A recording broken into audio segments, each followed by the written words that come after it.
Oromoon osoo waan Jawar jedhu, osoo waan Jawar kaleessa jedhuun, osoo waan Jawar har'a jedhu, osoo waan Jawar boriif tilmaamu kan fudhattu taate bilisummaa tana torbaan tokkotti gonfachuu dandeenya.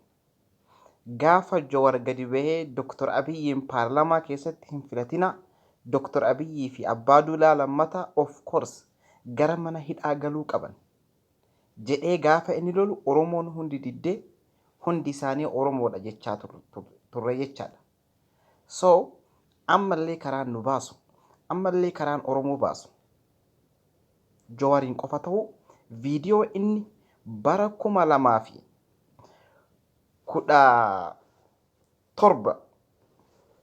haasa'e kana dhaggeeffadha.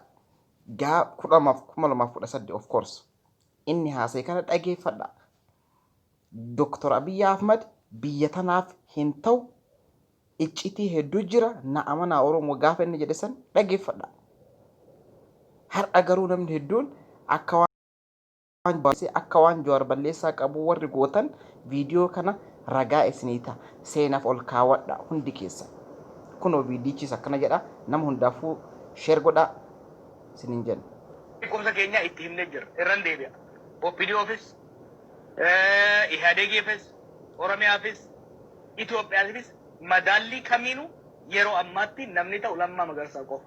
Namni biraa nama biraa yoo gootan you are making historical mistake. Ani kanarra namni baay'een akkanatti yaaru nan beeka. Kophaa kiyya maafan hin dhaaban. Waan nan beeku waan taateef nama biraa yoo kan gootan taate dhaabni keessanillee destroy ta'a. Oromiyaallee ni miitani. Itoophiyaallee hiree isiin gara dimokiraasii cehuudhaaf qabdu baay'ee miidha. Argumentii adda addaa kaasaa turan nama kana achirraa hambisuudhaaf. Dhimmi seeraa afeerra wayyaanonni gadachuu adda addaa ba'anii seerri isaan bisu hin jiru jechaa jiran. We know it was nonsense. Kijiba gaafsa illee. Look, what calculation makaminu? This will be my last word. Calculation makaminu? OPDOfis, IHADEGifis, Oromiyaafis, Itoophiyaadhaafis yeroo ammatti namni fayyadu lammaadha. Keessattuu peaceful transition, negotiationii dhaan transition option 2 kan hin jechaa ture saniin dabruudha yoo kan barbaadamu taate kana. Waan biraatti hin jarjarina. Odeeffannoo kana keessa seenuun barbaadu. Ufumaan uffulfachuu mirga keessan hojjetu. Ufumaan uffulfannaa maaf bulchitu. Jikiisatti gaafataa isin maal jettu. Ufumaan arsiisanii seera labsuudhaan namaaf cabsiisanii. Gatii sabaa hin wallaalinaa. Gaaffii sabaa hin awwaalinaa. Yaada sabaa hin. Kanatti ilmaan Oromoo dhumaa jirti jechaadha. Shuumamee jira. Isa kana duwwaa maanuu gaafattuu jedhanii wanta gaafatan jira. Kunis waanuma dhagahamu irra jiru. Yoo haqa deebisne haqa uummataa sana deebisuudhaaf deemna ta'e hunduma isheeyyuu walitti qabdeeti gaafachuutu sirra jira jechuudha. Geetaachoo Asaffaa sana dabalatee. Mootummaan immoo itti dhiyeeffadheeraa yoo jedha ta'e mootummaan Itoophiyaa himata himameeraa yakka itti dhiyeeffameera yoo jedha ta'e humna qaba mootummaan Itoophiyaa humna qaba. Dhaqee qabachuu danda'utu irra jira. Hoo dhaqee qabachuudhaaf hin danda'u ta'e biyya sana bulchaa hin jiru jechuudha. Kanaaf gaaffiin sun kan inni gaafatamuun irra jiru mootummaan Itoophiyaa mootummaa Tigraayin sodaataa. Mootummaan Itoophiyaa mootummaa Tigraay bira dhaqee qabachuu hin danda'u.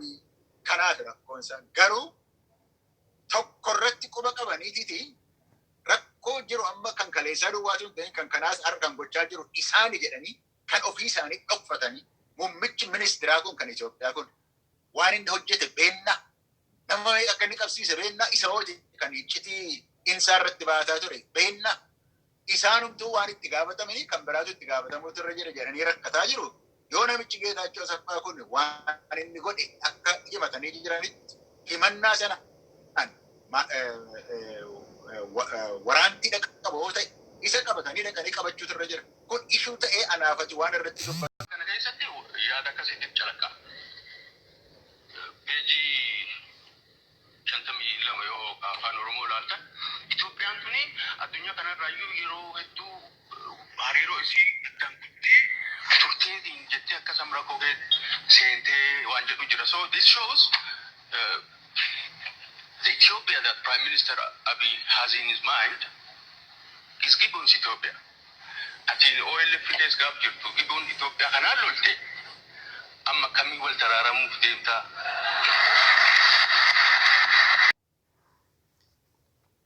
Kanaaf akkanatti fakkaatutti Oromooni dhiiga ilmaan Oromoo akkana dhangala'aa jiru kana gumaa kana deeffachuudhaaf Jawaariin faana hiriiruun dirqama jedhee amanaan akka qeerroo Oromoo tokkotti dhiigni ilmaan Oromoo akkanatti dhangala'u yoo Jawaarii jara ka hiriiru taate walaa marroo walaa jinnii wanni jedhamu kun hundi isaa faayidaa maafish faayidaa Oromoon Jawaariin jala hiriiruu qaba bakka Jawaar 2020 official leeb mo'achuu qaba jennee yaanna Jawaariin alatti milkiin tokko hin jiru.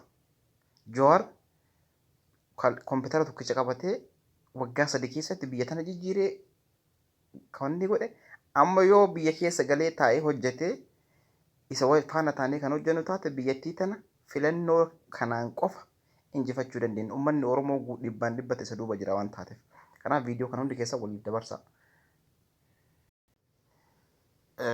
እና achumaan amma YouTube channel kennallee subscribe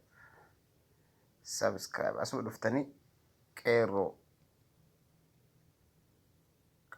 power ka jedhu kana qeerroo power jettanii tuwitanii ከዛ በኋላ ቄሮ ፓወር የሚለውን ትነካለህ አለቀ።